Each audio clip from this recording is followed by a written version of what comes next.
Good morning. Today I'm going to do the front brakes on this 2015 Toyota Camry XSE, and we're gonna first loosen all the lug nuts. It's a 21 millimeter.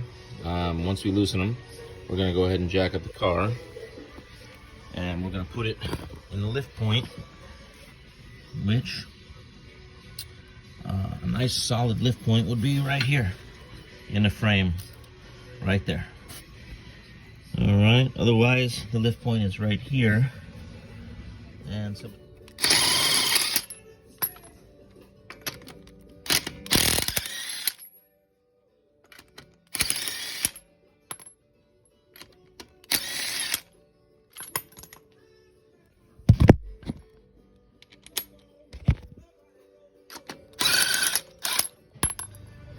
now that the wheel's off, we're gonna go ahead and remove the caliper, which is this part right here, the brake caliper.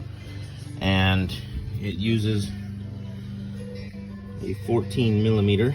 So we're gonna unbolt this one, and we're gonna unbolt the bottom one right here. Once we're done there, then we're gonna unbolt the bracket, which looks like a 17 millimeter right here, and then one at the bottom. Okay, now that we took out this bolt and this bolt, we're going to pull the caliper away from the rotor, just like that. Okay, I'm going to set it up here like that, and we're going to put a tool in here to push the piston in. But so that we can push the piston in, we need to put a hose on the bleeder screw here and open up the bleeder screw. That looks like an 8 millimeter. So we're going to use an 8 millimeter wrench and go from there. So we open the bleeder screw. We attach a hose here into a brake fluid bottle so we don't spill it everywhere. We have our tool here, which is a caliper spreader tool. And we're going to go ahead and push the piston in with this. A lot of times people use C-clamps. That's okay too. You just got to be careful not to tear the rubber boot there. And as we turn it in, it pushes the piston in. As soon as we get the piston in, we'll let the bleeder drip a little bit and then shut it closed. There we go. Okay, now we're gonna go ahead and unbolt the two caliper bracket bolts and go from there. All right. Now that we got the bracket off, we can pull the rotor off because we're replacing the rotor. This rotor is a little frozen because of the rust here. So we're going to use these 8 millimeter by 1.25 bolts, and we're going to put them in these holes here. And as we tighten them, it should pull the rotor away from the hub. Here we go.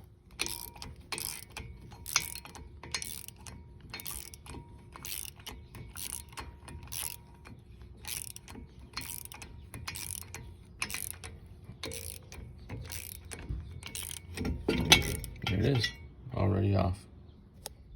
Okay, now we got the new rotor on. Beautiful drilled and slotted rotor.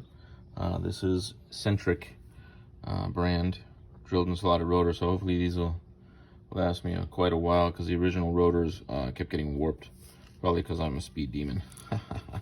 Now, on the caliper bracket here, we always have to make sure that these pins here slide very easy. I already lubricated them, I put them back in. But what you can do is just peel off like that, pull the pin out, and put caliper grease on those pins and put them back in. Make sure you use caliper grease. You don't want to use high temp bearing grease. Okay, there's that one. There's that one. Nice slide in and out. There we go. All right, now the clips. I'm going to pull these clips off. We're going to use new ones. I always set them like this next to it so that I remember which clip, because they're all not exactly the same. Sometimes they are, sometimes they aren't. All right. There we go. Now we're going to put new clips in, and we'll go from there. Now we put the bracket on with the new clips in the bracket. Always make sure they're in the right position so they're free from sliding and free from making noise. Now we put the clip on the brand new pad and we're going to go ahead and install it. All right, now we have the pads installed with the clip that goes on the pad at the top on both sides, and then we have the spring clips here that hold the pads away from the rotor when the caliper is released. Now we're going to go ahead and slide our caliper back on and go ahead and bolt it up. So here we go. Push the pads together, slide the caliper on, and then go ahead and put our bolts in here and here, and then tighten them up. All right, now the caliper is tight, the bleeder is tight. There was a rubber cap on there, so we'll put that back on. Make sure that the caliper moves nice and easy in the sliders.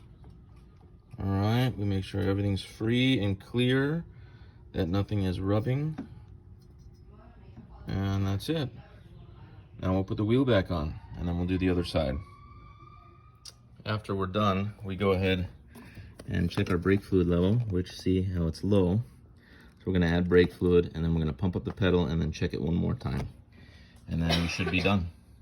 Test drive it, make sure there's no noise, and the brake job is done.